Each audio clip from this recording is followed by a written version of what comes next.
everyone.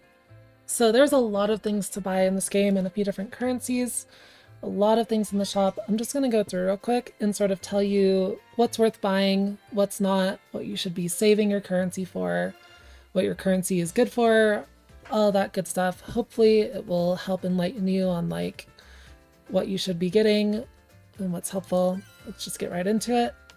Go to the shop. So this is Flocke Shop.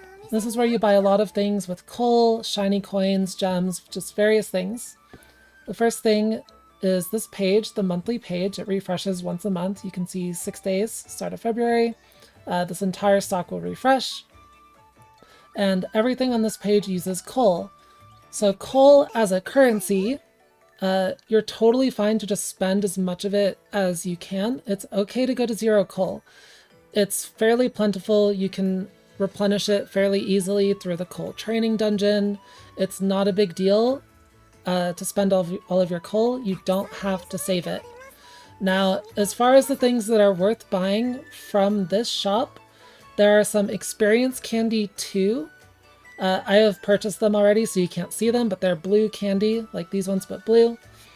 They unlock when you get to chapter 2 in the main story. You want to buy all of those, at least for now, every month, because experience is the #1 thing that's like gating your progression, so candy is very good. Experience candy 1, they don't give enough experience to be worth it, so you skip on these. The power-up due are experience for memoria. These are very plentiful in general, and you get way more than you need after a little while. You can buy these ones if you want, the power-up due too, if you want, but they're not worth it. The other things in the shop are mana. You want to make sure to get all 30 of the mana here every single month. These are used for synthesis. They're very cheap. They're very good. Just get them as you need them. The elixir of return. These are pretty expensive. These aren't really something you want to stock up on monthly. It refreshes every month, but there's 99 total. You don't need that many in endgame. They are like a sort of like mid-game item. They reset your character's training, which means it gives you back all of the experience, orbs, and coal, among other things that you've used to train a character so that you can transfer it to a different character. These aren't useful for the start of the game because the resets are actually free if the character is below level 40. Once the character is above level 40, you need the elixirs. Only use these if you feel like you absolutely have to, because they are rather expensive, but they're there for you if you need them. Only really buy them when you need to use them, though. You don't need to stockpile them or anything. And the last thing are these light orbs. These are used for later Growboard levels. They're a little bit rare from the orb dungeons, the orb training quest. That's why they're in here. They're pretty limited and they're very pricey. They are overpriced. You can get them if you want, because you just like absolutely need it. You want to finish the Growboard right now and you just need like one more light orb or whatever. But they are overpriced. They are not a priority. So if you skip them, it's not a big deal. All right, next page, shiny coins. I'll go over how to get these in a bit. Just know for now, they're another currency. The shop is also monthly. It resets on the 1st of the month, just like the coal shop. The only thing worth buying here are these purple ones. The Sacred Orb is highest priority. This is very limited. It is another way to increase your character's power. And then the light orbs. These ones are not overpriced because shiny coins are abundant.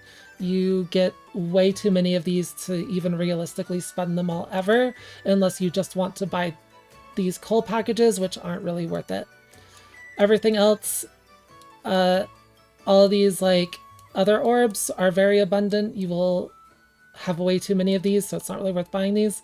But the light orbs here and the Sacred Orb, very good. As for the others tab, it's just experience for gems.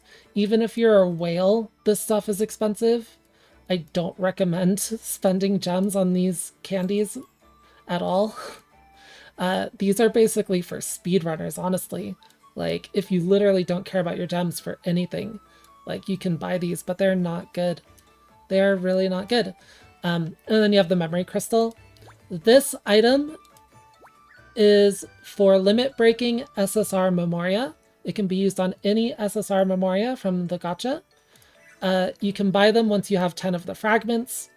These come from the weekly quests, so you get 10 of these after 10 weeks, so you get one of these per 10 weeks, which means it takes 10 months to max limit break a single memoria. You will just buy these as you want to use them. Yeah. Alright, next, bundles. So the bundles page is where they put all sorts of things that cost gems, like tickets and like random experience bundles that come with events and stuff. There'll be various things on this page in the future. Every single banner gets a set of tickets. The tickets are only usable on that banner. They do not give pity currency legend medals.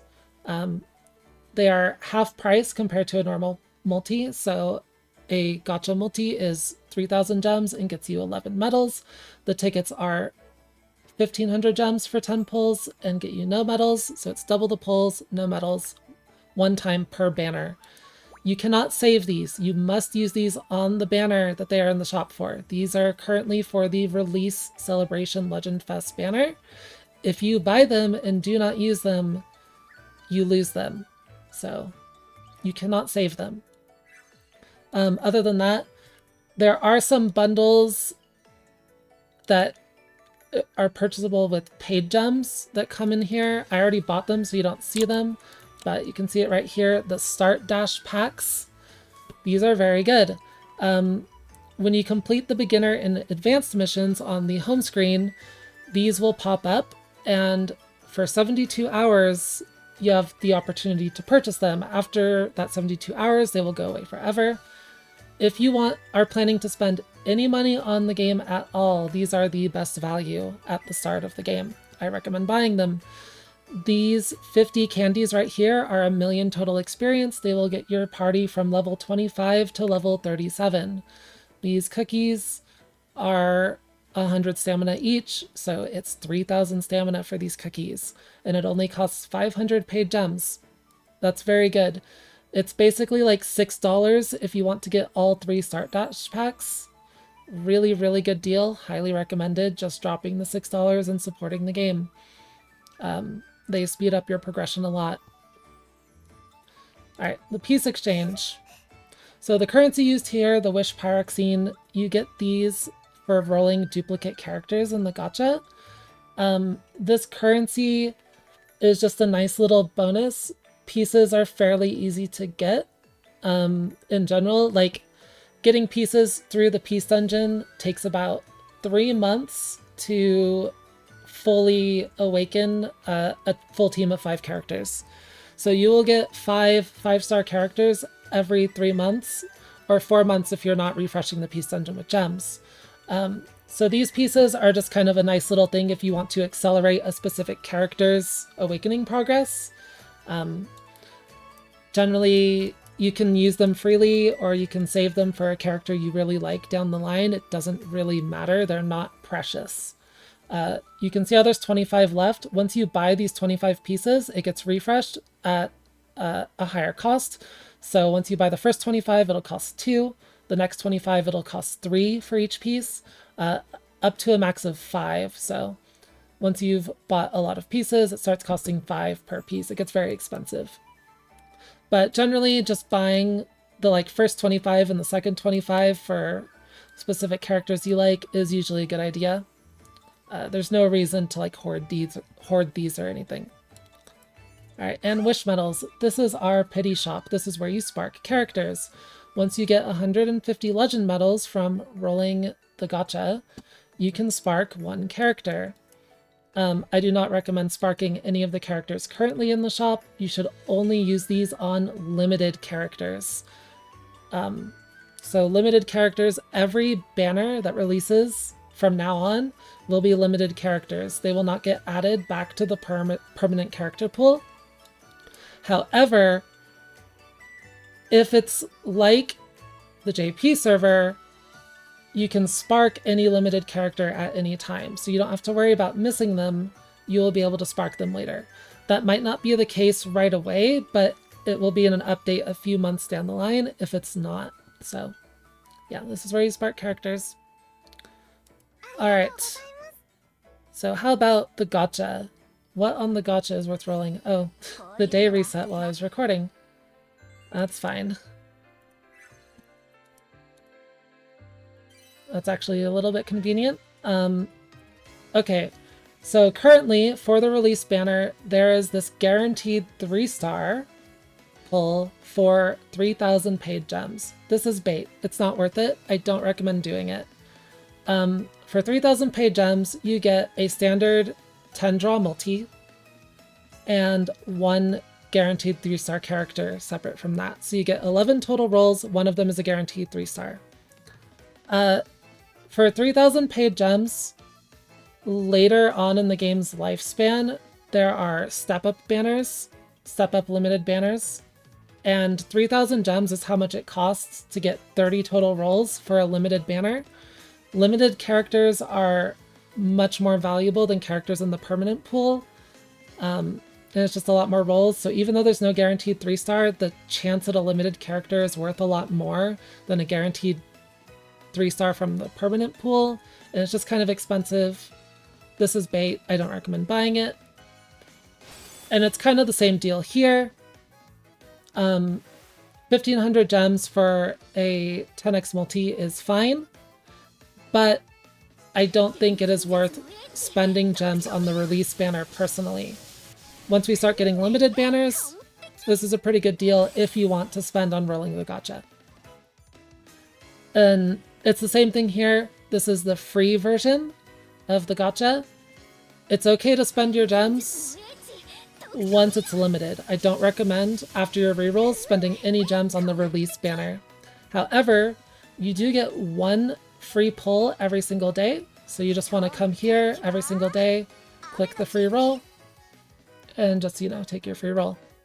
It's very good. You end up getting usually over 30 rolls a month because banners overlap a little bit. Wow, a 2-star. Anyways.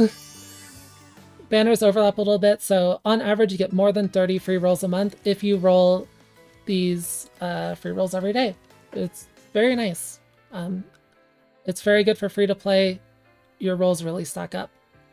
Alright, so other things to spend currency on, and also the shiny coins. So you want to go to the Atelier, and to get shiny coins, you want to press this convert button. And this is where you throw away all of the synthesis items you don't care about. Basically, you just click it and feed it to Izana. And she happily eats it. So cute. You will be using the screen a lot. Shiny coins are very abundant because endgame you end up making way more items than you would expect. There is a lot of filters here to make searching through the items easily. I recommend that when you are going through items and converting them, that you should press this button here to show all of the traits and make sure you aren't getting rid of anything that is useful to you. The auto button is very good as long as you set up your filters so that it doesn't, you know, get rid of anything you need, like capping the trait rank at, say, 5 or something. So it only gets rid of low level items. And then there's also research, Marion's research. This is your long-term coal sink. It is low priority compared to using coal to progress your characters. You should only be spending coal on research once you have coal to burn. If you are low on coal and you still need more coal to progress your characters, to level up your memoria, etc., don't do research. Once you have spare coal that you can burn on research without like capping your progression, go for it. Just dump everything into research. It is a long-term sink though. To get both of these maxed out at level 99 costs about 170 million coal. So it's a really long-term goal. And then other than that, there is the gem store, I guess. At the start of the game, you have these packs which are double value of paid gems. So like the $80 pack is 12,000 gems, whereas it's normally 7,200 gems, 6,000 paid, 1,200 free. These are one time only. They have not refreshed yet on the Japanese server. So, but they are good value if you want to buy gems. Much better value than these, of course. And stamina is another thing you can spend your gems on. You get 1 free stamina refresh per day. So every day, just go up here, recover, you get 80 stamina. Then you can do 15 more total, 4 gems. The first 3 cost 40 each, then they go up in price. It starts costing 60, 60, 60, 100, 100, 100, 120. Yeah, they just consecutively go up in price. So early on, if you want to progress faster, it's kind of okay to buy the cheap ones. It depends on how much you care about your gems, how much you want to spend. But I generally think the cheap ones are worth it if you just want to like play the game more. And then long term, like they become less and less worth it, but they're still good. You can also spend your gems on mana. It costs 10 gems for 1 mana. This is how you spam synthesis. It's really cheap. Like if you want to do more synthesis and you're out of mana, it is okay to drop gems on these. They're really cheap. Like you would have to synthesize 30 times to spend enough gems for 1 pull. It's not a bad deal. Like mana refreshes every like 5 hours. You get 1 every 5 hours. So it's a lot of mana. It's very cheap. Anyways, I hope that'll help you understand like what you can use your currency on, what's good to spend it on, what you should be saving for. In general, for pulls, you want to use them on limited banners with good characters. But you can pull as much as you want because the spark currency is permanent, so you don't need to save for a specific character. As long as you save the pity currency to spark them later, you're good to go, just spamming as many pulls as you want. That's fine. But yeah, hope this video was helpful. Hope it cleared up some things for y'all, and have a good one. See y'all later. Bye-bye.